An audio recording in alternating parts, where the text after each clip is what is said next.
வணக்கம். இந்த சிறப்பான விளக்க தொகுப்புக்கு உங்களை ரொம்பவே உற்சாகமா வரவேற்கிறேன். இன்னைக்கு நாம பார்க்க போற விஷயம் தமிழ்நாடு அரசியலையே ஒரு மாபெரும் திருப்ப முனை அப்படின்னு தான் சொல்லணும். நேத்து வரைக்கும் சினிமால உச்ச நட்சத்திரமா இருந்த ஒருத்தர் இன்னைக்கு தமிழ்நாட்டோட முதலமைச்சரா பொறுப்பேற்றிருக்கிற திரு விஜயோட மாபெரும் அரசியல் எழுச்சிய பத்தி தான் நம்ம அலச போறோம். இது வெறும் ஒரு தேர்தல் வெற்றி மட்டும் இல்லைங்க, ஒட்டுமொத்த அரசியல் களத்தையே புரட்டி போட்ட ஒரு சம்பவம். வாங்க அது எப்படி நடந்துச்சுன்னு விரிவா பார்க்கலாம்.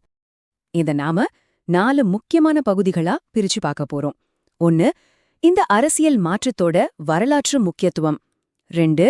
அந்த 118 எம்எல்ஏக்கள் அப்படிங்கிற மேஜிக் நம்பரை அவங்க எப்படி தொட்டாங்க. 3. புதிய அமைச்சரவையில யார் யாரெல்லாம் இருக்கிறாங்க. 4. புதிய முதல்வரோட முதல் உத்தரவுகளும் வாக்குறுதிகளும் என்னென்ன. முதல் பகுதி ஒரு வரலாற்று சிறப்புமிக்க அரசியல் மாற்றம். 60 வருஷம் கொஞ்சம் யோசிச்சு பாருங்க. கடந்த 1967 தமிழ்நாட்ட திமுக இல்லன்னா அதிமுக இந்த 2 பெரிய திராவிட கட்சிகள் மட்டும்தான் மாறி மாறி ஆட்சி செஞ்சுட்டு வந்திருக்கு. இந்த 60 ஆண்டுகால இருகட்சி ஆதிக்கத்தை, அந்த இரும்பு கோட்டையை உடைச்சு ஒரு புதிய சரித்திரத்தை விஜய் எழுதியிருக்காரு. இது சாதாரண விஷயம் கிடையாது. தமிழ்நாட்டு அரசியல்ல இது ஒரு மிகப்பெரிய மைல்கல். தமிழக வெற்றிக் கழகம், அதாவது த.வே.க. திரு சந்திரசேகர் ஜோசப் விஜய் அவங்க ஆரம்பிச்ச இந்த கட்சி தான் 6 தசாப்த கால ஏகபோகத்தை வெற்றிகரமா தகர்த்திருக்கு. இதுல ஒரு சுவாரஸ்யமான விஷயம் என்ன தெரியுமா? இந்த தேர்தல்ல விஜய் பெரம்பூர், திருச்சி கிழக்கு அப்படின்னு 2 தொகுதிகள்ல போட்டியிட்டு 2லயுமே ஜெயிச்சாரு.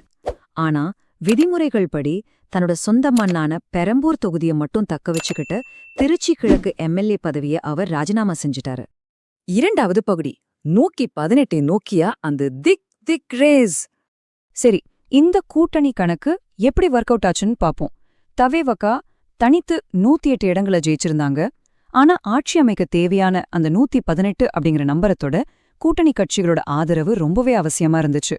அதனால காங்கிரஸ் கட்சியோட 5 எம்எல்ஏக்கள், விடுதலை சிறுத்தைகள் கட்சியோட 2 பேரு, கம்யூனிஸ்ட் கட்சிகளோட 4 பேரு, அப்புறம் இந்திய யூனியன் முஸ்லிம் லீகோட 2 பேருன்னு இவங்க எல்லாரும் ஒன்னு சேர்ந்து அந்த மேஜிக் நம்பரை ரொம்ப சுலபமாவே தாண்டிட்டாங்க.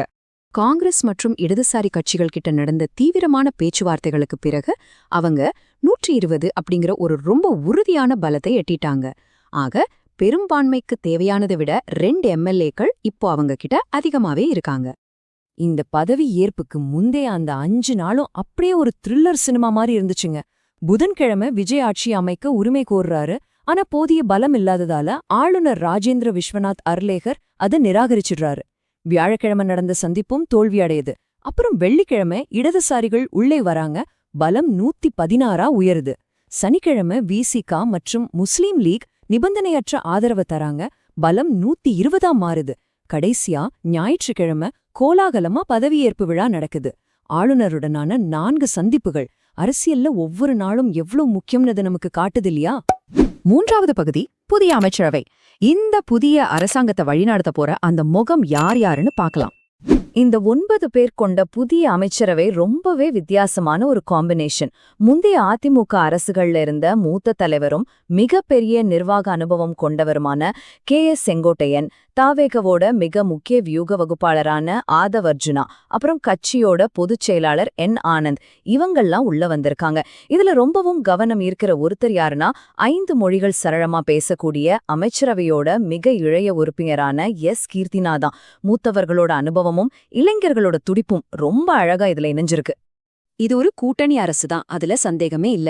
ஆனா கட்டுப்பாட்டே தன்னோட கையில தான் வச்சிருக்கேன் அப்படிங்கறத முதலமைச்சர் விஜய் ரொம்ப தெளிவாவே சொல்லிட்டாரு. நான் தான் ஒரே அதிகார மையம், என்ன மீறி வேற எந்த அதிகார மையமும் இருக்காது அப்படிங்கிற அவரோட இந்த அறிவிப்பு, கூட்டணி கட்சிகள் இருந்தாலும் முடிவெடுக்கும் அதிகாரம் தன்னிடம் மட்டுமே இருக்கு அப்படிங்கறத எவ்ளோ ஆக்ரோஷமா உறுதியா அவர் நிலைநிறுத்துறார் அப்படிங்கறத நமக்கு உணர்த்துது. 4வது மற்றும் இறுதிப் பகுதி முதல் உத்தரவுகளும் வாக்குறுதிகளும். இந்த புதிய அரசு தன்னோட வேலையை எப்படி ஆரம்பிச்சிருக்காங்கன்னு கவனிப்போம்.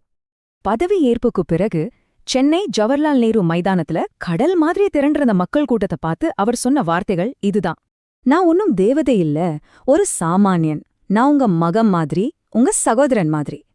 இந்த ரொம்ப எளிய, எல்லாரையும் அரவணைக்கிற வார்த்தைகள் மூலமா ஒரு மாஸ் லீடரா மக்கள் மனசுல அவர் எப்படி இடம் பிடிக்கிறாருன்னு நம்ம பார்க்க முடியுது.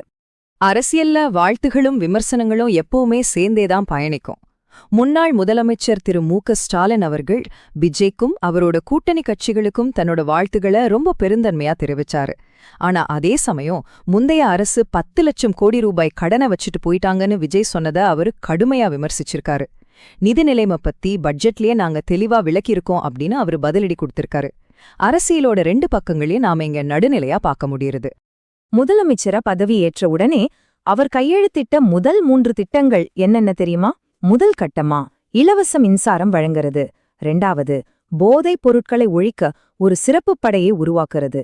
3வது பெண்களோட பாதுகாப்பை உறுதி செய்றது. இந்த புதிய அரசோட நிர்வாக முன்னுரிமைகள் மக்கள் நலன் சார்ந்ததா எப்படி அமைஞ்சிருக்குன்னு இந்த முதல் உத்தரவுகளே நமக்கு தெளிவா காட்டுது. கடைசியா நாம எல்லாரும் யோசிக்க வேண்டிய ஒரு முக்கியமான கேள்வியோட இதை நம்ம முடிப்போம். 60 வருஷகால இருகட்சி ஆதிக்கத்தை உடைச்சது பெரிய விஷயம்தான். ஆனா வெறும் 120 இடங்களை மட்டுமே வச்சுக்கிட்டு அமைஞ்சிருக்கிற இந்த முன்னுதாரணமற்ற கூட்டணி அரசு இனி வரப்போற நிஜமான நிர்வாக சவால்களை வெற்றிகரமா சமாளிக்குமா?